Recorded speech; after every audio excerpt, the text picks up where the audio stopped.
सोमवार को बिल्वपत्र नहीं उतारना चाहिए, पूर्णिमा और अमावस्या को भी बिल्वपत्र नहीं उतारना चाहिए, और सोमवार को बिल्वपत्र नहीं उतारना चाहिए। और बिल्वपत्र के निकट जब जावे तो बिल्वपत्र को जूता चप्पल पहनकर बिल्वपत्र का स्मरण नहीं स्पर्श नहीं करना चाहिए, और बिना स्नान के बिल्व वृक्ष का स्मरण स्पर्श नहीं करना चाहिए। साक्षात भगवती महालक्ष्मी ही बिल्व वृक्ष के रूप में विराजमान है।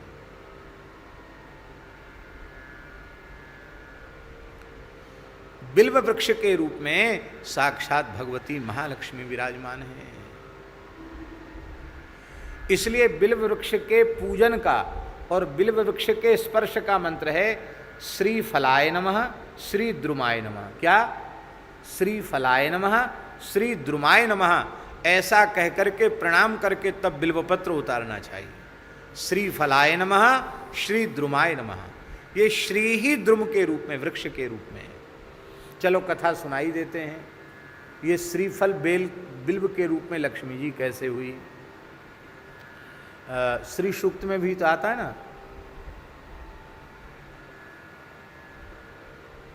श्री सूक्त में भी आता है ना बिल्व का। क्या आता है? देखो उठ नहीं रहा। हिरण्यवर्णाम हरिणीम सुवर्ण रतस्रजाम चंद्राम हिरण्यमीं लक्ष्मीं जात वेदो माँ भाव ताम माँ वह जात वेदो लक्ष्मी मनवगामिनीं यस्याम हिरण्यम विंदेयम गामस्वम पुरुषाम अस्सुपूर्वाम रतमध्याम अस्तिनाद प्रमोदिनीं श्रियम देवी वहे श्रीर्मा देवी युष्ताम कांसोस हरिण प्राकाराम आर्द्राम ज्वलतीम तृप्ताम तर्पयंतीम पद्मेष्टाम पदवर्णाम ताम यो पयो श्रियम चंद्राम प्रभास्याम सा ज्वलंतीम श्रीम लोके देवी जुषा मदाम ताम पद्म शरणम हम प्रब्दे लक्ष्मीर्मनिषताम ताम प्रणोमि आदित्यवर्णे तपसोदिजातो वनस्पतिस्तव वृक्षोथ विल्वाह। वनस्पतिस्तव वृक्षोथ विल्वाह। वनस्पति जो वृक्ष नाम बिल्व नाम का वृक्ष है वो आपका स्वरूप है, ये वेद में लिखा है। वनस्पतिस्तव वृक्षोत बिल्वा तस्य फलानि तपसा नुनंतु मायांतरायाश्च बाह्या अलक्ष्मी ही। उसके जो फल हैं हमारी अलक्ष्मी को नुदंतु, बाहर दरिद्रता का नाश करें। बेल का फल दरिद्रता का नाश करता है। सीताराम, बिल्व का फल उसका गूदा निकाल करके भीतर का, और उसको गाय के घी में डुबा करके हवन करने से लक्ष्मी जी की विशेष कृपा प्राप्त होती है।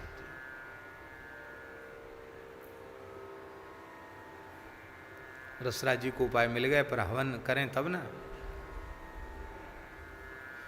तो ये विशेष, और उतना भी न हो तो लिखा है बिल्व का पत्र, क्योंकि बिल्व फल हमेशा होता नहीं, तो बिल्व पत्र को भी घी में डुबा करके आहुति देने से लक्ष्मी जी की प्रसन्नता प्राप्त होती है। वनस्पतिस्तव वृक्षोथ विल्वाह। एक समय भगवती जगदम्बा पराम्बा जगत जननी श्री महालक्ष्मी जी ने भगवान नारायण से पूछा, प्रभु आप सदा सर्वदा मुझे प्राप्त बने रहें, मेरा आपसे कभी वियोग न हो, और आपके चरणों में प्रति क्षण हमारी प्रीति बढ़ती ही चली जाए, अनुराग आपके चरणों में बढ़ता चला जाए, ऐसा कोई साधन हमें बताइए। भगवान हंसने लगे, बोले इसके लिए तो तुमको तपस्या करनी पड़ेगी। किसकी तपस्या करें? बोले हमारे चरणों में अनुराग तो भगवान शिव ही प्रदान करते हैं, ये ठेका उन्हीं के पास है। शंकर भजन बिना नर भगति न पावे मोर। तो तुम शिव जी की उपासना करो, मेरे चरणों में प्रेम की प्राप्ति के लिए, अखंड सौभाग्य के लिए। तो लक्ष्मी जी उपासना करने लगी। उपासना करते करते करते वैसे तो वो चाहती तो कैलाश में जाके दर्शन कर लेती, पर वो दर्शन अलग है, पर तपस्या करके उपासना करके प्रसन्न करना और भगवान शिव का प्रकट होकर दर्शन देना वो एक अलग बात हुई। तो जैसे ही तपस्या करते करते उपासना करते करते बहुत समय लक्ष्मी जी को बीत गया। अब लक्ष्मी जी ने सोचा कि मैं भगवान शिव का अर्चन करूं, तो अर्चन तो रोज करती ही थी। एक दिन लक्ष्मी जी के मन में हुआ कि मैं 1000 कमल पुष्पों से भगवान शिव का अर्चन करूं, कमल पुष्प से सहस्रार्चन करूं। अब उन्होंने अर्चन आरंभ कर दिया। भोले बाबा ने लीला की। क्या लीला की? 2 कमल के पुष्प चुरा लिए। 2 कमल के पुष्प चुरा लिए। सब चोरी करते हैं, हमारे वृंदावन के ठाकुर जी को दोष नहीं लगाना चाहिए, समय आने पर सब कर लेते हैं। बोल भले ही लीला है, पर 2 कमल चुरा लिए शंकर जी ने। अब पूजन के बीच में उठना, बोलना, संकेत करना, या वो तो भगवती महालक्ष्मी संकल्प करें तो प्रकट हो जाए, पर ये अपनी शक्ति का प्रयोग करना वो भी एक दोष ही है। उपासक बन के उपासिका बन के बैठी हैं। तब उन्होंने विचार किया अब मैं क्या करूं। तब उनके मन में आया कि भगवान श्री नारायण हमारे पयोधरों को खिले हुए कमल का जो बंद, जो माने अध खिला हुआ जो कमल है, उस वह उपमा हमारे पयोधरों की भगवान नारायण देते हैं, तो क्यों ना यही कमल हैं, ये कमल ही मैं अर्पित कर दूं। तो उन्होंने तत्काल अपने पयोधर ही कमल के रूप में अर्पित कर दिए। तत्काल भगवान शिव पार्वती प्रकट हो गए। भगवती का स्वरूप तो तत्काल यथावत ही हो गया, पर वो जो अपने पयोधर अर्पित किए थे उसका सिंचन भगवान शिव ने अमृत से किया, और सिंचन करते ही भूमि से बिल्व वृक्ष प्रकट हो गया। इसलिए इसको श्री द्रुम कहा गया। लक्ष्मी जी से प्रकट है ये, और इसमें ब्रह्मा जी, विष्णु भगवान, शिव जी, संपूर्ण देवी देवताओं का निवास इसमें होता है। बिल्व वृक्ष के नीचे 68 करोड़ तीर्थों का निवास होता है। बिल्व वृक्ष के नीचे बैठकर साधन करने से बहुत जल्दी मंत्र सिद्धि होती है।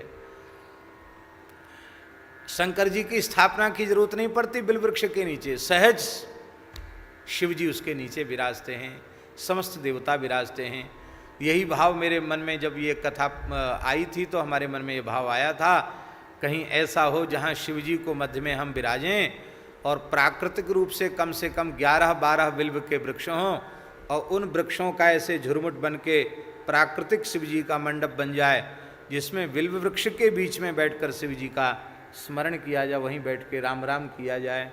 तो हमारे पुरानी गौशाला में बाबा हैं, ये कर तो रहे हैं वहाँ तैयारी। ये चबूतरा के चारों ओर 10-12 बिल्व वृक्ष लगा करके उसकी तो कुछ दिनों में भगवान की दया से एक विलक्षण बिल्व कुंज बन जाएगी। बिल्व की बड़ी भारी महिमा है। ये जो बिल्व के 3 पत्र होते हैं, 3 पत्ता होता है ना बिल्व के, उन 3 त्रिदलम त्रिगुणाकारम त्रिनेत्रम चतुर्धायुधम, ये 3 जो बिल्व के दल हैं उनमें दाहिने पत्ते में भगवान नारायण विराजमान हैं, बाएं पत्ते में श्री ब्रह्मा जी विराजमान हैं, और बीच का जो ऊर्ध्वमुखी पत्र होता है, ऊपर वाला पत्र, उसमें भगवान महेश्वर, भगवान शिव विराजमान हैं।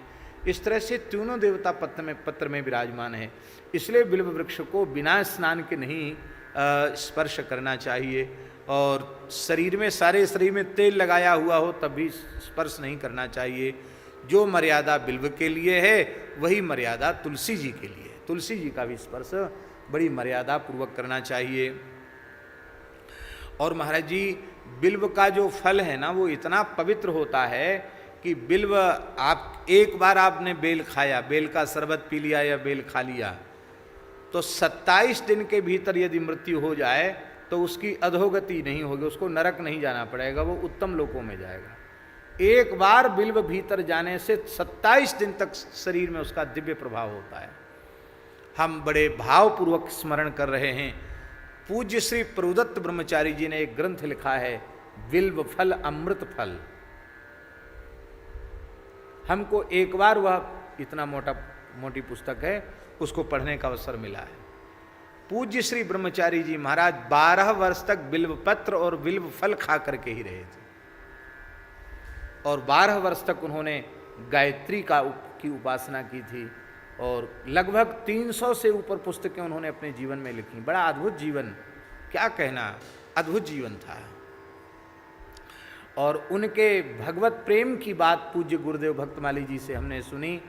संवत 2001 में, आज 77 चल रहा है इस समय, माने 76 साल पहले, 76 साल पहले पूज्य ब्रह्मचारी जी ने जो 84 कोस की परिक्रमा निकाली थी, उसमें अपने पूज्य गुरुदेव भी थे।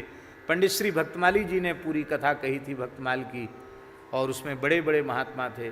तो महाराज जी कहते थे कि जब कीर्तन होने लग जाता था, श्री कृष्ण गोविंद हरे मुरारे हे नाथ नारायण वासुदेव, तो ब्रह्मचारी जी की विशाल जटाएं थीं और वो नाचने लग जाते। ऐसे लगता था मानो साक्षात शिवजी ही कीर्तन के मध्य नाच रहे हों। घंटों रुदन और घंटों मूर्छा हो जाती थी। तो महाराज जी बताते थे कि सब महात्मा नाचते थे ब्रह्मचारी जी के नाचने को, सब नृत्य करते थे। तो और कहते ब्रह्मचारी जी जहां कहीं बढ़िया रज देखते वहीं कबड्डी खेलने लग जाते, कबड्डी कबड्डी कबड्डी।